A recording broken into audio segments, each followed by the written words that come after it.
Hi everybody, this is a response to a very interesting video by my friend Matthew Street. Please go over to the Matthew Street channel, check it out, subscribe, and also check out the video that I'm responding to. He made a really interesting video about whether or not Beatles films should be colorized. We had some Beatles news footage, concert footage, and so on that have been colorized before. We've seen it like in the Ron Howard 8 Days a Week project. I remember the Washington Coliseum concert was colorized rather poorly, I thought. And I wish I could give you a straightforward answer. I guess you could say, I wish my answer could be all black or white, but it's not. My answer is going to have shades of gray in there because it's not easy for me to answer. First of all, I'm a big film fan, a major film buff in general. And if you were to ask me 30 years ago what I thought of this question, any films, when I say films, I mean motion pictures, not so much documentary news clips and things like that or concert footage. I'm talking about actual movies, films, whether they're short subjects or whether they are full-length features. I would have said 30 years ago, under no circumstances should anything ever be colorized. Black and white is glorious. And a lot of times people think if you colorize a black and white film, that helps make it more appealing to a young audience. I think that's true. That's one of maybe the pros, the positives about it, if you colorize something in black and white. However, by the same token, is it really a wise thing to kind of, I don't know, I hate to use this term, but I can't think of the term, dumb down things for people who don't want to watch black and white. Isn't it better to get a little more sophisticated and be able to appreciate black and white and try to accept it for what it is? Now, as I said, I don't have a straight answer here. I have different opinions on this. For example, let's just start with,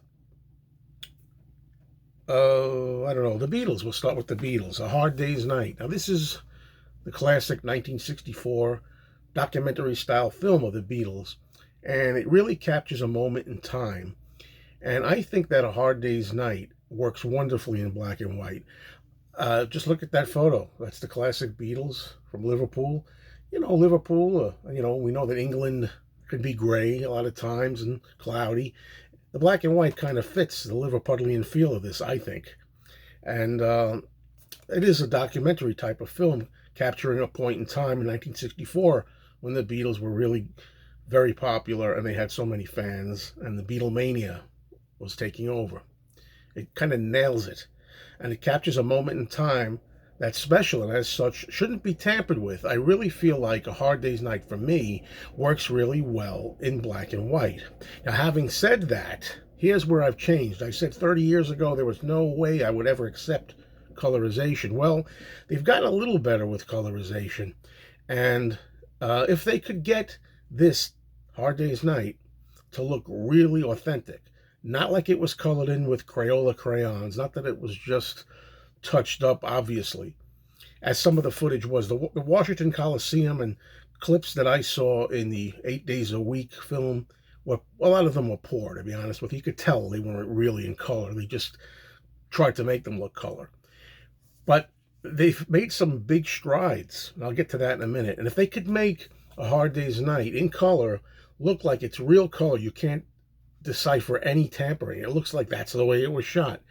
Then I would be interested in having a color version of A Hard Day's Night, because I got to be honest with you. Although I think it works much better and probably would always work best in black and white, I would be very curious to, just for fun, to see how it would go over in color. I would like to see what they could do with it. And as an extra feature, as long as the black and white, and a lot of people say this, as long as the black and white was always the main thing and was always readily available, you could always see it in black and white. So that's how I feel about that. Now, by contrast, the Beatles' next film, Help, was, it's a crazy film. It's very James Bondian. It's like a James Bond spy thriller. It's got exotic locations and everything, and, skiing in the snow in the Bahamas and later on and the tropical weather and all this kind of stuff. This film works wonderfully in color. And it's not just because I think that's what I'm used to. It's not just that I'm used to it. This film calls for color. Now, there's some exceptions. I mean, well, think of it this way, for example. Like, let's take The Wizard of Oz, right? The Wizard of Oz, most of the film is in color. And the Land of Oz is a very magical, colorful place to be. And in 1939, the movie was made in color. And I can't imagine The Wizard of Oz in black and white. A film like that ought to be in color. Now, there's a film from the earlier 1930s with Laurel and Hardy. It's called, well, it's known as March of the Wooden Soldiers. March of the Wooden Soldiers was made in black and white. And this is a black and white copy of the film. Now, I don't have it any longer, but there was a company called Good Times on DVD. And Good Times once put out a really nice colorized version of this. And I have to admit, much like The Wizard of Oz, this is about like Candyland. It's about Toyland. It's about, toys, and you can see the wooden soldiers and fairy tale books like Mother Goose and all those characters. It's a child's fantasy. This thing would have been wonderful in color. I don't have too much problems colorizing this. See, that's what I'm saying. On the one hand, leave it alone. It was made in black and white. I think from the reports on this film, March of the Wooden Soldiers, they wanted it to be in color. They thought it would have been wonderful in color, but they didn't.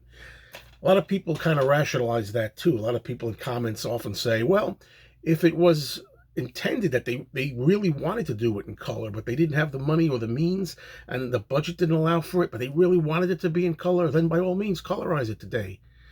I don't know. I'd have to take it on a film-by-film basis. That's certainly the case for March of the Wooden Soldiers, better known as Babes in Toyland, the original title. Babes in Toyland, March of the Wooden Soldiers.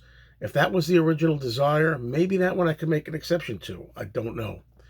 Now, let's take the colorization of something else. Before I go back to the Beatles, this is the complete series of the TV show The Munsters, which is a black and white TV show, and the episodes here are in black and white, the way they should be.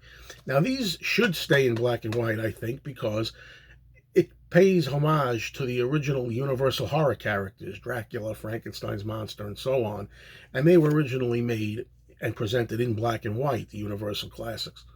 So they were trying to copy that feel. So a lot of early horror films of the 30s and 40s, dull, dingy, scary, shadowy shadows and cobwebby castles in black and white fit very well for this type of thing.